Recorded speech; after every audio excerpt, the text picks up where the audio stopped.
Algumas cidades estão mudando muito rápido. Novos edifícios surgem, bairros se transformam e a gente consegue ver aquela paisagem se modificar diante dos nossos olhos. Mas por trás de cada projeto existe uma decisão e existe um arquiteto. Esse é mais um episódio do Cabana Cast por Andréa Miranda e hoje eu tenho como um convidado uma pessoa que está ligada diretamente nessa transformação. Hoje eu recebo aqui Ricardo Nogueira. Seja bem-vindo, Ricardo. Olha, Andréa, obrigado pelo convite, a você, ao pessoal da Cabana. Tenho certeza que me sinto extremamente lisonjeado de poder estar aqui hoje, falando um pouco sobre o nosso dia a dia, falando um pouco sobre cidades, que é isso que a gente faz na essência como profissionais de arquitetura. Exatamente, e é uma honra para a gente lhe receber aqui também. Ricardo é arquiteto e urbanista, como eu falei, e se destaca atualmente pelo desenvolvimento de edifícios. Ele possui dupla pós-graduação, né? Em gestão de projetos, em BIM e em arquitetura. Hoje ele está à frente da Nogueira Arquitetos e conduz projetos que vão além da estética. Ele une uma visão estratégica de responsabilidade urbana e impacto real, né, nas cidades onde atua. Ricardo, eu queria, para começar, uma curiosidade minha. Há quantos anos que você atua no mercado? Andréa, e esse ano a gente faz a celebração de 20 anos de formado. É mesmo, minha idade. Tô brincando. Olha, são 20 anos que a gente atua, especificamente com o mercado imobiliário, uns 15 anos especificamente. E dessa época de 20 anos para cá, de 15 anos para cá, para hoje, o que é que tu acha assim, que mais mudou no cenário assim, do projetar? André, eu digo sempre que projetar é reflexo de necessidades, da busca por experiências. Então, se a gente contextualizar, 2008 a gente tem uma crise do subprime na Europa que muda a forma como o dinheiro circula no mundo. 2013 a gente tem um problema de economia nacional que interfere diretamente nos financiamentos imobiliários. 2000 a gente vem com a pandemia. Então, você entende que ciclos são formados e a cada ruptura dessa, a cada marco temporal, existe uma mudança de comportamento de consumo, uma mudança de comportamento cultural, mudanças econômicas, tudo isso impacta diretamente no que a gente projeta. No início da sua carreira, eu acredito que você deveria fazer mais coisas, assim, projetos mais variados. Hoje eu lhe acompanho já tem um tempo, eu vejo que você projeta muito edifício, né? Você ainda projeta casas, faz interiores ou só edifício mesmo? Olha, como um bom escritório para solução, para incorporação, eu digo que a gente não está disposto a fazer pinico e bomba atômica. A gente foca somente naquilo que é essencial, que tem volume e que causa impacto significativo nas regiões onde a gente atua. Certo? A escala como a gente tem a possibilidade de trabalhar, a gente mede de forma muito mais precisa e muito mais eficiente o impacto que a gente causa na transformação das cidades e nas vidas das pessoas. Pronto, aí tu deixou aqui, eu queria pegar esse gancho. Nas cidades onde a gente atua, atualmente, tu tem... Falando em cidades, eu acho que pode ser até muito, mas em estados. Hoje, tu tem atuação em quantos estados? E assim, já para tu linkar... O que é que mais te fascina nisso de projetar edifícios? Já que hoje você está realmente nichado ali, né? Olha, hoje a Nogueira Arquitetos atua em 6 estados, Norte e Nordeste. A gente está ampliando essa base agora em 2026 para mais alguns estados do norte do país. E vou te falar que qual é a grande magia da arquitetura, por que a nossa profissão ela é tão rica? Ela me permite não existir monotonia. Ao passo que a gente tem a possibilidade de desbravar uma região como Palmas, no Tocantins, eu tenho que ir lá, beber da cultura daquele povo, entender quais são os costumes, entender a questão das zonas bioclimáticas para a gente ter projetos adequados para esse tipo de região. Então, a arquitetura, ela exige demais do profissional que quer entregar valor, que quer entregar uma construção sólida e sustentável. E aí uma coisa que você falou assim, né? A gente não tem monotonia mesmo. E a grande maioria das vezes, pelo menos é uma coisa que eu sinto, é que a gente só trabalha com a felicidade, né? A gente trabalha não só, mas muito mais com a felicidade. Diferente de uma profissão, assim, um médico que às vezes tem uma situação mais delicada. Quando o pessoal procura a gente é porque tem um novo projeto, né? Quer fazer, tá com uma coisa nova, uma ideia nova, tá querendo... Tá bem, né? Ninguém procura a gente com problema. É um namoro. Exatamente. E eu vejo que você tem um namoro com vários clientes, assim, meio que já certinhos, né? Quando você vai projetar para esses clientes, você meio que já parte de um conceito próprio ou você realmente precisa entender, não só quando você fala assim, que foi para Palmas, vai para fora, você precisa entender e beber daquela cultura, daquele local para fazer aquele projeto. Aí eu me pergunto, nesses seus clientes recorrentes, você precisa beber também de alguma fonte ou você já sai assim, você que gera a ideia, você que projeta, ou você tem alguma fonte que precisa beber dessa cultura deles? Olha, vou te falar que o privilégio que eu tenho de ter recorrência é praticamente em todos os nossos parceiros. Só que isso é mais difícil, tá, André? Porque a régua vai subindo a cada nível. Então, eu tenho casos aqui de clientes que eu já levam bem no 7º projeto e ela disse, Ricardo, esse ainda não tá bom. O projeto para mim tá lindo, espetacular, mas ainda não tá tão bom quanto o outro. Então, isso vai você exigindo, vai elevando sua régua. Vai. E aí também, se a gente pensar em 7 projetos, 7 anos, são 7 momentos diferentes, respostas diferentes, produtos diferentes, comportamentos diferentes. Hoje, como a gente falou, né, sua atuação, assim, são realmente em prédios. Prédio é algo que impacta muito no visual, assim, da cidade, né? Teve algum momento, assim, da tua vida que tu parou e percebeu, assim, pô, agora eu realmente tô desenhando a cidade. Tem algum marco, assim, na tua história? Tem uma coisa que é muito particular. Tem um filho chamado Miguel. Miguel é observador e Henrico, que é o mais velho, ainda mais. E quando a gente passa em algumas regiões da cidade, onde a gente mora, Meu pai ele faz. Pai, esse prédio tá lindo. Foi você que desenhou? O grande coincidência das vezes, algumas partes, alguns deles são. Ai, o orgulho. E quando ele olha assim, eu disse, não, pai, esse é de um amigo, é de uma amiga do pai. Aí ele vai fazer, mas podia ser seu, porque tá lindo de verdade e tá diferente de tudo que tá ao redor. Aí você mede como é que as pessoas vão enxergar o seu trabalho, como é que a cidade se transforma. Então, o marco é muito mais sentimental, né? Se a gente fosse buscar obras, você não vai dizer qual dos seus filhos, nem o Benício, nem a Lu é mais lindo, né? Então, os projetos são decorrências da energia daquele momento. Tu considera, então, um projeto também um filho, assim, né? Ah, claro. E tem alguma coisa que tu acha, assim, que é diferente no projetar, quando você já enxerga que você vai mudar a cidade? Tu já projeta de forma diferente, assim, cara, eu vou fazer isso, mas não vou não, porque alguém vai, sei lá, vai modificar demais aqui, não combina com esse entorno. Tu pensa muito nisso ou não? Todo projeto, André, você vive isso também. A gente tem que entender a situação do terreno, entender a questão da urbanidade ao redor, a gente fomentar e desenvolver o que tem de potencial no terreno e tentar minimizar os impactos negativos que, porventura, um empreendimento E instale. o que vem alguma coisa vem primeiro para tu, tipo forma, conceito ou relação com o entorno? Se tu fosse escolher, forma, conceito ou relação com o entorno? Primeiro, eu acho que a relação com o entorno, a gente tem que respeitar o macro, sabe? E respeitar quem está lá do lado, vizinho, parque, praia. Se a gente respeitar isso, forma e função são resultados.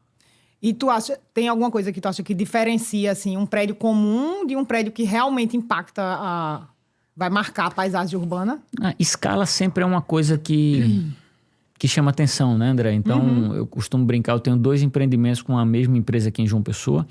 Um na beira-mar, que começa com 4 pavimentos e termina com 7, mas tem 120 metros de extensão. E eu tenho um outro com a mesma empresa que tem 140 metros, mas de altura.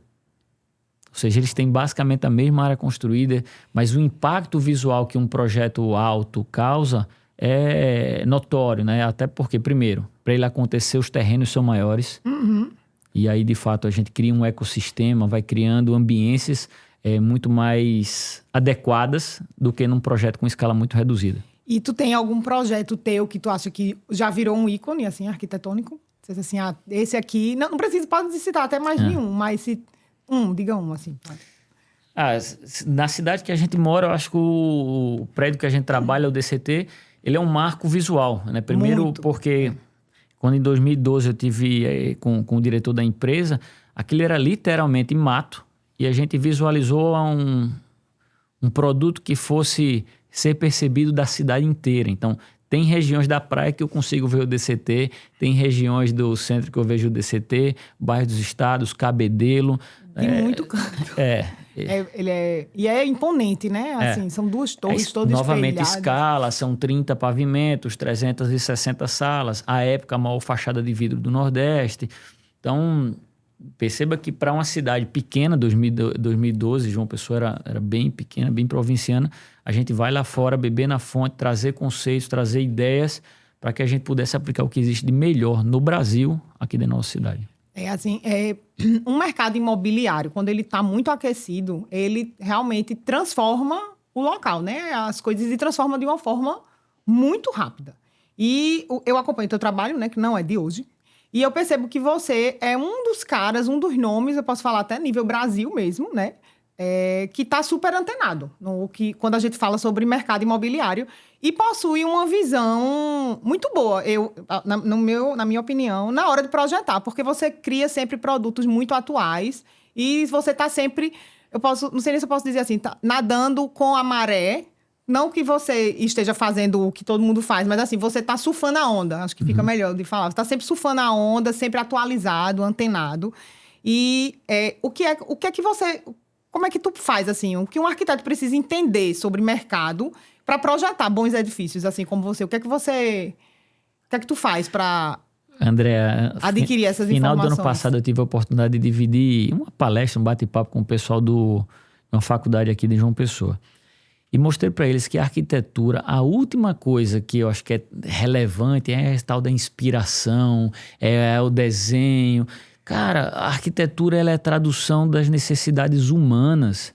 Então, a gente tem que entender de pessoas, entender de cidades que são feitas por pessoas.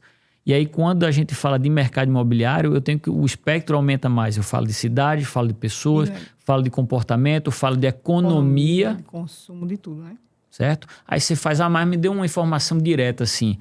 Você notou que 6 anos para cá os apartamentos têm diminuído de forma mais acelerada. Muito. Né? Não é simplesmente uma coisa aleatória. Isso é resposta de mercado para, primeiro, a diminuição do perfil social das famílias.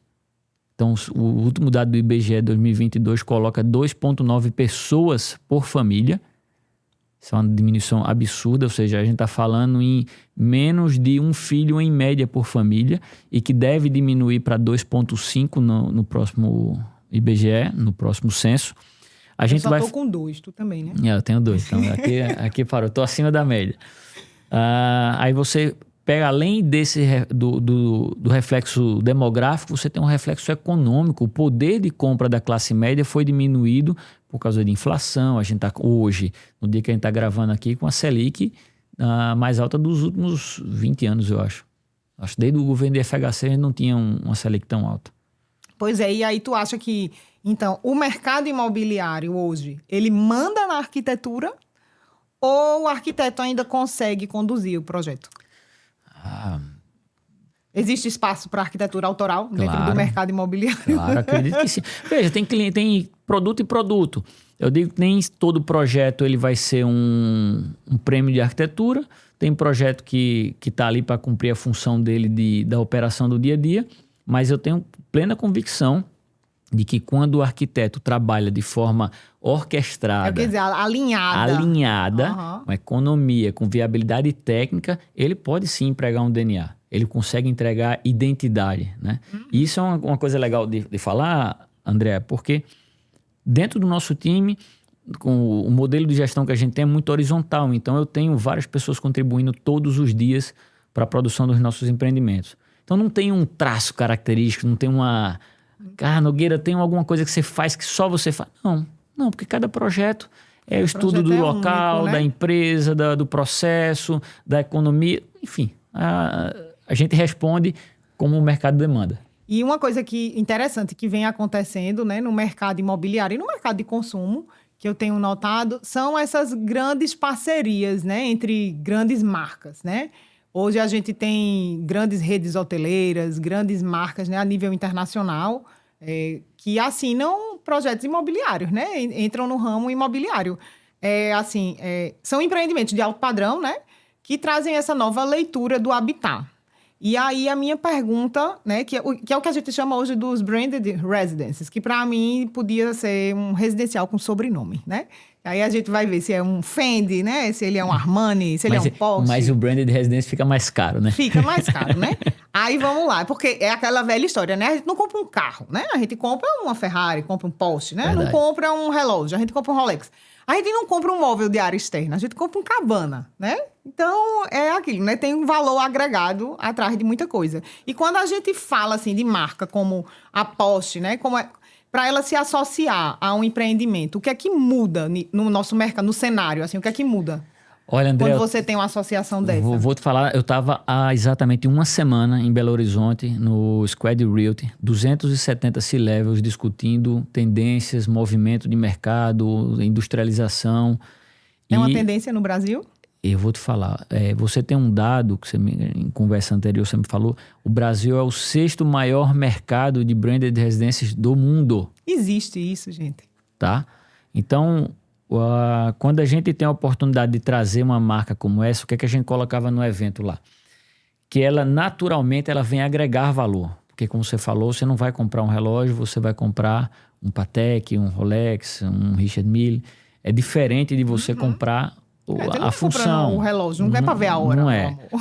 Quando você tem acesso a um Porsche, é um sonho de consumo de 99% da espécie masculina e diria até Sonho que de feminina. infância também. Eu Então, queria muito um. esses projetos, eles somam valor, eles criam pertencimento, como se fosse uma comunidade. Vamos pensar o seguinte, levando para o lado das meninas. Quando você compra uma Chanel, uma Gucci, uma Prada, você não está ligando na bolsa se o acabamento é X ou Y. Você pertence a um grupo extremamente seleto. Aquela bolsa te abre portas, aquela bolsa te conecta com pessoas diferentes. Quando a gente traz para o branded residência, a gente está falando de produtos com valorização acima do mercado, e aí vou dar um dado, entre 20% e 25% do ticket médio da região é elevado com esse produto.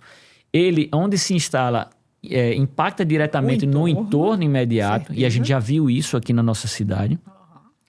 E um outro fato é assim, não é toda marca que é para todo local, nem toda marca é para toda construtora. Que ficou muito...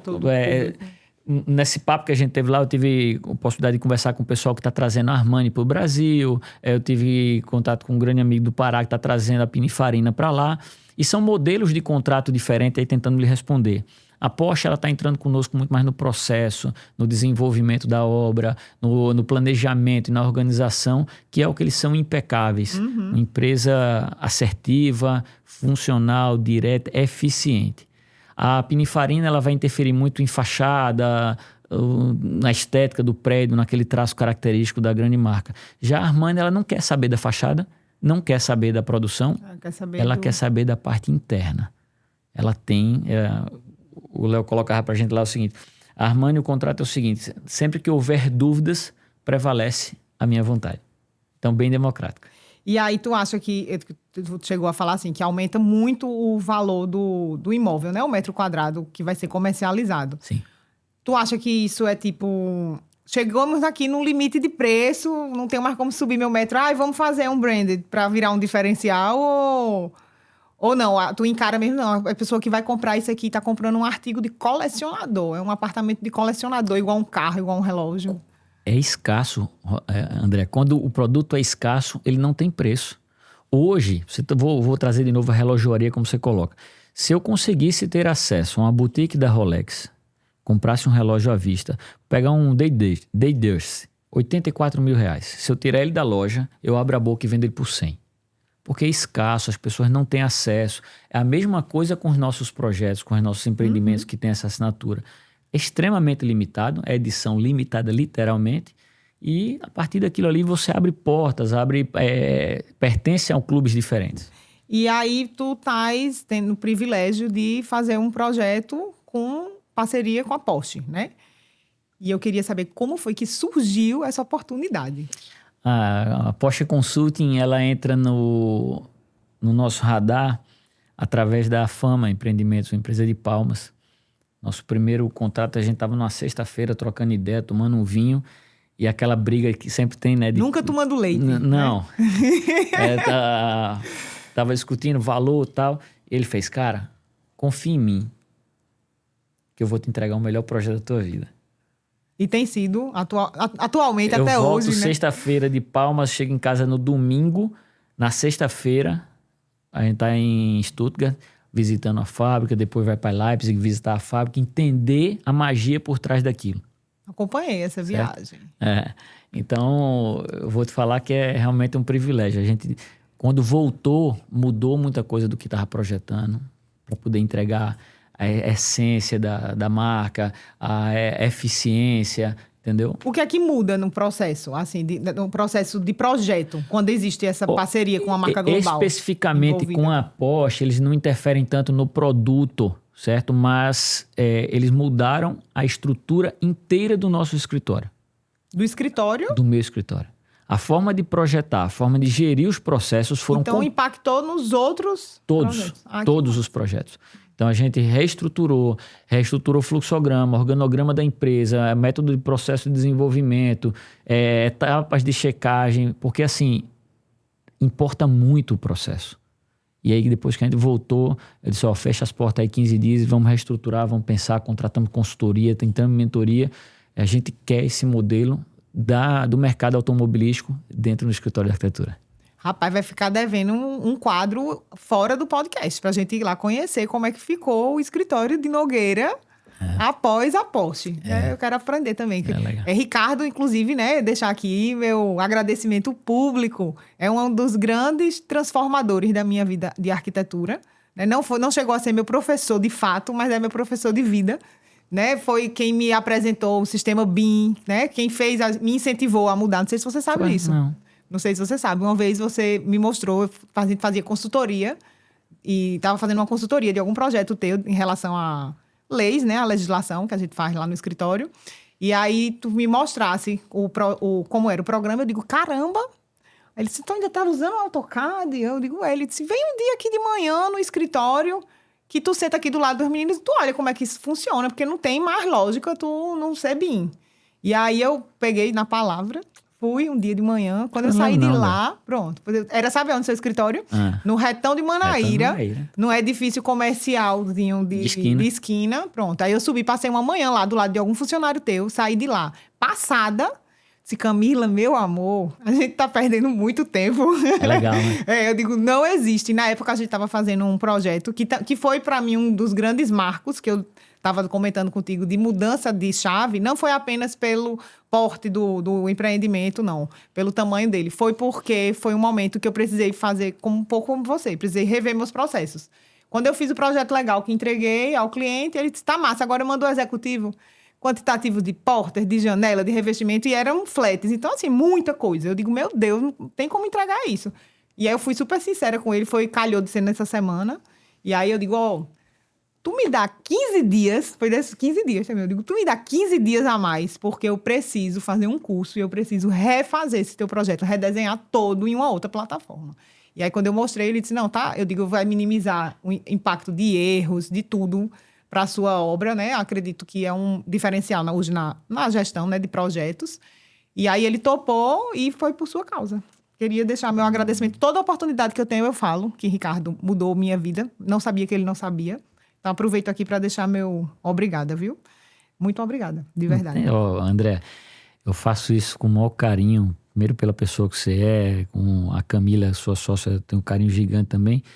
Mas eu vou fazer isso sempre que eu puder, porque conhecimento é para ser dividido em qualquer oportunidade. Olha aí, pessoal. Né? A gente não tem que estar essa coisa boba da vaidade, né? Isso é coisa quase uma cadeira na faculdade, né? Vaidade para arquiteto.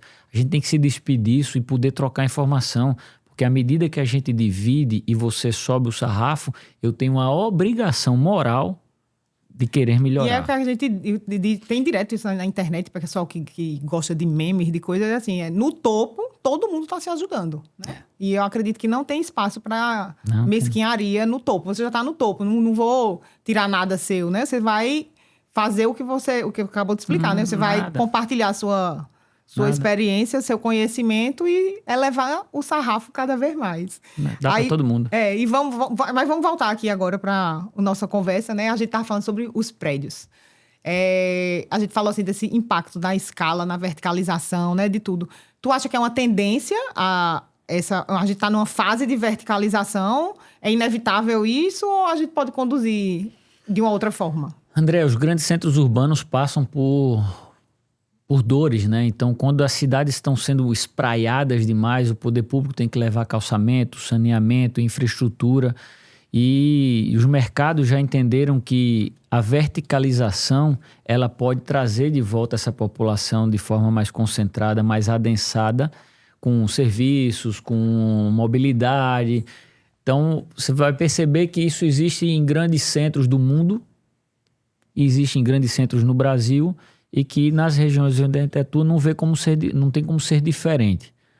Trazer a população para perto, isso através de políticas públicas como uma revisão de plano diretor, que fala de fachada ativa, que fala de incentivos à construção em áreas de centro, transformam e potencializam o mercado imobiliário sem precisar espraiar, sem precisar espalhar a cidade de forma precária, sabe?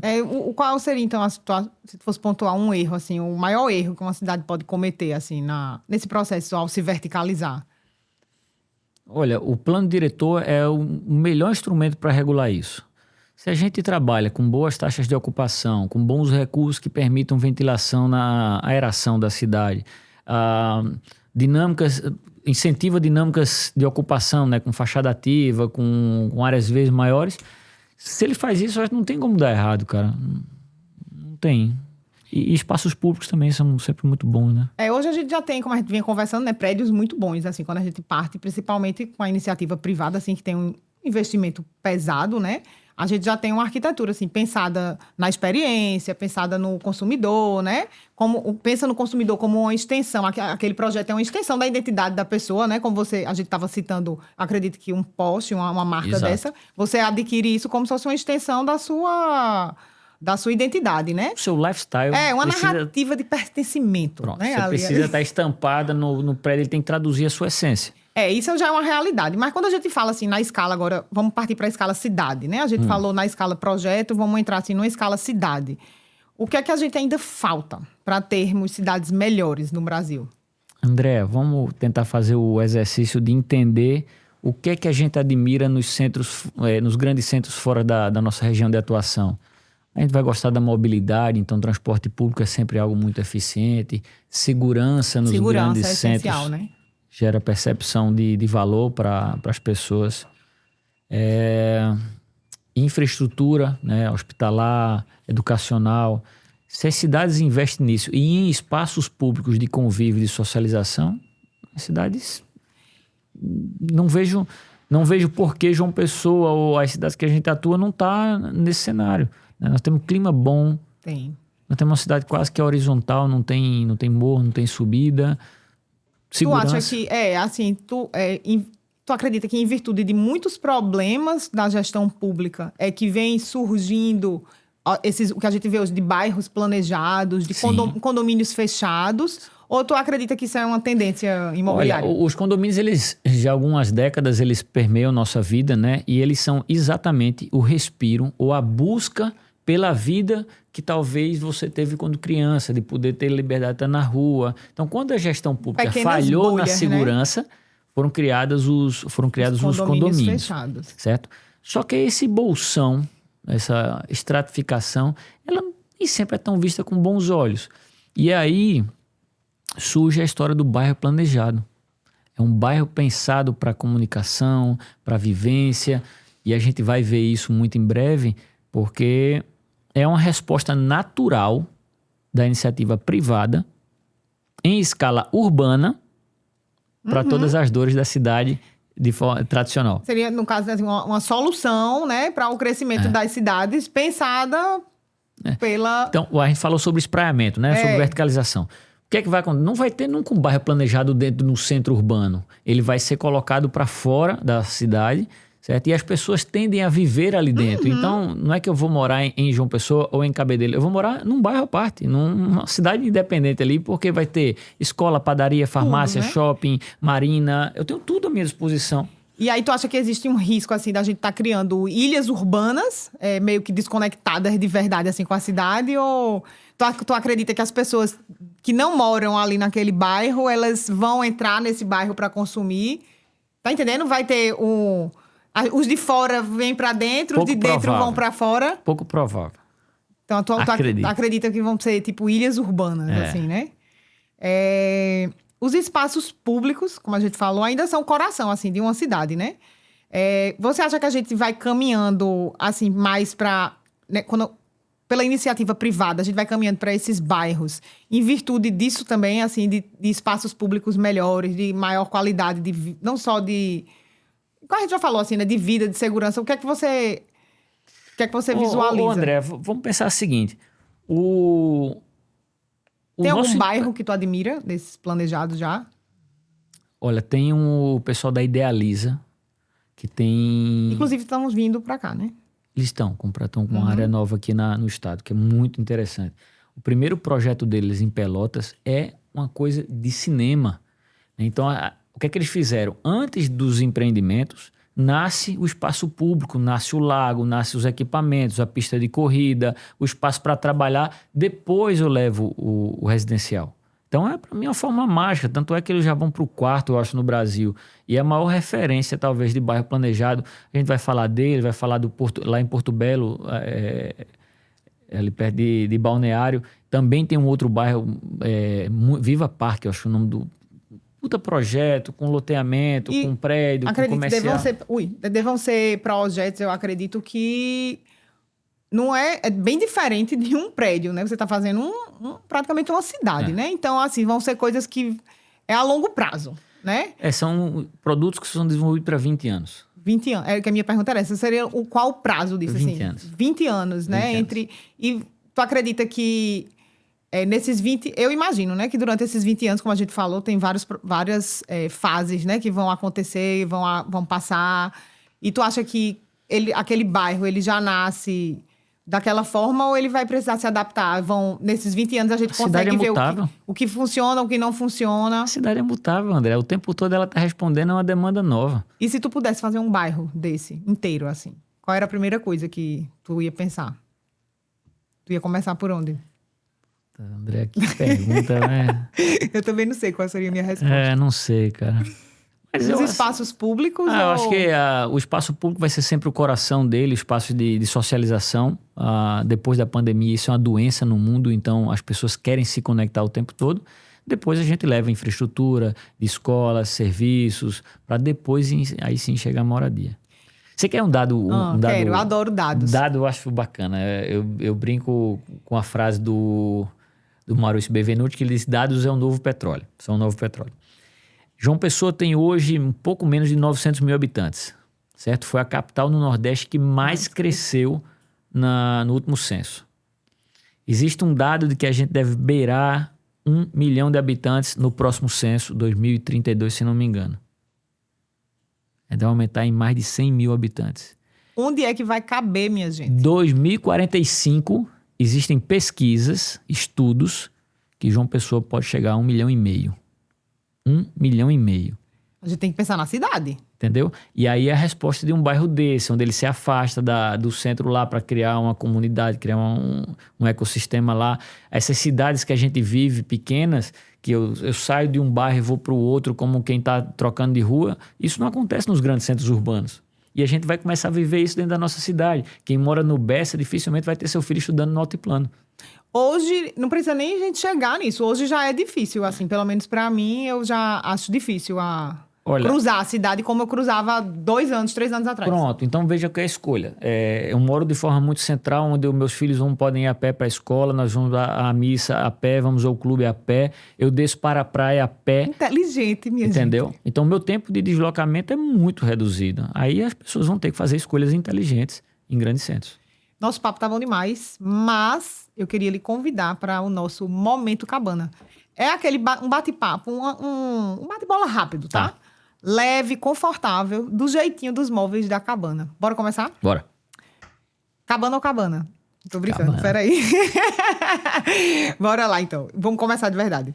Skyline ou paisagem natural? Cara, Dentro da minha casa, minha esposa é muito de paisagem natural e eu sou muito de skyline. Skyline. Concreto ou madeira? Concreto. Obra entregue ou projeto em andamento? Obra entregue. Arquitetura é obra entregue. Se entrega a obra ou se abandona? É rápido. Não, se entrega. Projeto rápido ou projeto perfeito? O projeto ele tem que responder muito bem. Não sei se existe o projeto perfeito, mas a busca pela excelência ela é constante. Fachada marcante ou planta inteligente? Os dois. Prédio que se destaca ou prédio que se integra? Prédio que se integra. Arquitetura autoral ou arquitetura de mercado? Autoral sempre. Bairro histórico ou bairro planejado? Vai planejado. Bairro planejado ou branded residence? Vamos lá. Mas aí não... Mas a gente falou dessas duas mas coisas. Hoje Se tu eu fosse escolher. Eu vou puxar então para Tá a bom. sardinha pro meu lado, vou pro branded. E marca forte ou arquitetura forte? Arquitetura forte. Luxo discreto ou luxo icônico? Discreto. Miami ou João Pessoa? Porque aqui tá... Veja, uma complementa a outra de forma muito equilibrada, mas João Pessoa é uma cidade que não existe em outra região Não do mundo. existe. Exatamente. Por isso que quem vem quer ficar, né? Queria agradecer, Ricardo, de verdade, por esse tempo dedicado aqui para essa conversa. Se a gente fosse prolongar aqui, eu acho que dava para a gente fazer uns 5 episódios, dava para a gente conversar muito mais sobre cada tema desse, mas acredito que já foi uma contribuição bem relevante. Vou cobrar agora outra visita no escritório. Se não for com as câmeras, eu vou só, que eu quero ver. A casa tá aberta. Eu quero ver isso de perto. E deixo para você em casa também o meu muito obrigada, tá? Curtam, comentem, compartilhem nosso podcast. Nos sigam nas redes sociais, @cabanamóveis, tanto no Instagram quanto no YouTube. Muito obrigada.